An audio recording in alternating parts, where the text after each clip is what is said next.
W'entebe ya katano Benon Karyija ubwabirajwe kiri umjenyi mukuru Honorable Donozio Kahonda aho mukoro gwo kutongoza hembarira ogubira hakanasa ya St Philip's Church of Uganda umur district ya Mtoma aho bagambira hanshonga zitari zimwe na zimwe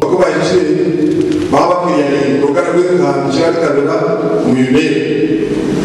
yakasiro aifa abi batware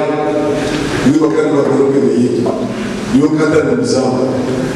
naikayo narababaza abana bakwiye Joy cyo mu gishaka bingana ubwo nashobora kugira ngo ayine nshonga nyingi ezatwire nayo tombwitaho na munonga cyahika ahanshonga zo bwegese ahubwo kushanga ngo abeji umucangeki tubakine cyumuro ubwo arikushobora kugira ngo abeja bingi nabasigara hishomero barikushoma abandi baba bagiro mbihumuro kandi ayongera ashobora kugira ngo abazira abandi nibaba batine sente zo kwera abana ahawe bihumurebi kandi abeja bamwe bahendera baferirwe kanagire kuzama kashanga amashomero kandi tamuzi shatu nokisena kati nizo zicheko ababangenduka konka iki intangaze nakimbere mu kirimo sasa mu ihanga abana tabakiri kimu kuba kweza kumura bati nchaka yoga kama shemero kandi cyukusa samonga irakubabire bamani bakora umuntu nakunda gushobeza abantu mu cyumuro akatakozesa serivasi kongo nako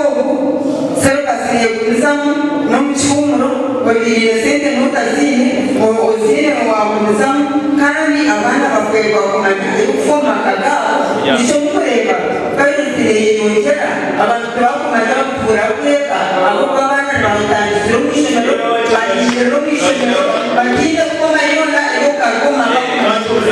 Karyija ahantu hayiriye arikushobora kukasasiro ebabiye kizuwo mucange kintu ko kwiga abame ba government ukubasa kurugayo kandi bakatera tocho mu nshongeji bakatunga umwanya ugubaguma bakarundanda mu kasasiro kandi bakamanya na kasasiro ibakutiye ko ministry yabo muronde byanya yo kasasiro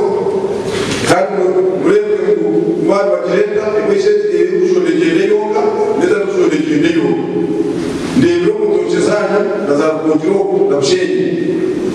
umuduranya yabura uvera none natwara tujeni hati mungu tushibijana n'ushondwe ibyo binyanza ukugera n'aba karicha byo bageseti tokiga bayija kasasiro na training center zezi nazo zigeze ku kasasiro yaba management yabazugira kira kasira Francis Chubuka uryumujwekerwa mukuru wihanga ahabwa district age nashobora kugira ngo bine kutungure byanga byabo ngabebembezi ubwo bari kurebeka ngo ebyo kwerinda nabyo baritebekanasa kareba ntigireho ni kikora intunguka y'icyanga Chubuka wanayonjire ashaba bakozi ba government ukurikiraho kweta karishorisho wa government omirimo yabo burkanya bari ku invitinga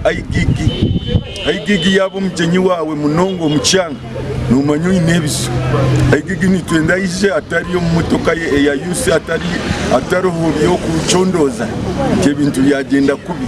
bwenu nahiga abebembezi n'abakozi ba government buri umwakozi ole naboneza hatari question mark hamirimo ningabuhereza w'abantu ukuba wareba nti ayigigi na turana isha na agaruka akora report akora ki numanya nibani bigenda kubi kandi nindeba abebembezi baitu babasa kutwara wenjobo tukaboneza district yaitu tukayihamu inkurambi ninga ukora kubyemirimo y'abantu Chris ategeka kandi urukora n'ikitongore cya EcoDev ugunashobora kugira ngo bayambire habanyamitoma ukubasa kubashomesa ahabyimbariro ya Ruzaro ibyamagara ibitari bumwe na bumwe hamwe no kutendeka abashaho bebyaro umukumuriza abantu to provide short-term methods but also counsel people within their communities to have these services taken up.